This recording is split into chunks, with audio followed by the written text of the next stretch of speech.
Now the question number 6 is here and we have to solve the inequality for real x. ठीक है, real x.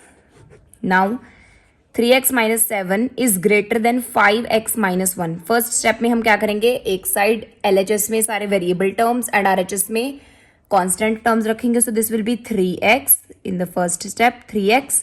अब ये जो 5x है यहाँ पॉजिटिव है, so this side it will be minus 5x. This is the basic maths that we started learning in class 6th. Okay, now the sign will remain here minus 1 as it is. Now this minus 7 from this side, from left hand side we are taking it to right hand side. तो जब इसकी side change करेंगे it will be positive 7. Now we will solve 3x minus 5x will be minus 2x. ठीक है, minus 2x आ जाएगा and this is minus plus is minus, so 7 minus 1 is 6 and it will be positive because greater number is 7 and it is positive.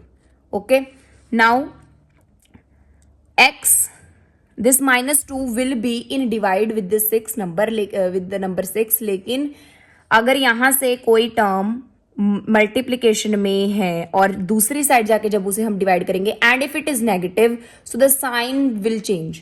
ठीक है ना, पहले this side was greater, now it will be opposite. ये चीज का हमें बहुत ज्यादा ध्यान रखना है. 6 divided by now it will be minus 2. अगर आपने साइन चेंज नहीं करा so answer will be wrong. So we have got -3. कैसे, 2 1s एंड 2 3s, इस तरीके से. ठीक है, ये आ गया है.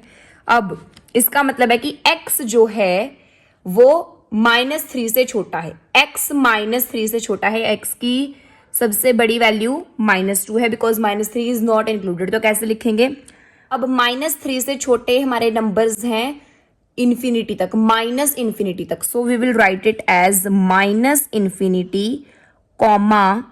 -3. ठीक है, यहां पर तो राउंड ब्रैकेट ही आएगी. -∞, क्योंकि नेगेटिव में आप आगे तक चलते रहो, इन्फिनिटी तक जाते रहो, वो सारी वैल्यूज -3 से छोटी ही हैं. -3 के साथ हमारी राउंड ब्रैकेट आएगी बिकॉज -3 इज नॉट इंक्लूडेड. अगर यहाँ पे इक्वल टू आता, इक्वल टू और less than -3, so we would have put square bracket, but now it will be this only. So that is your answer.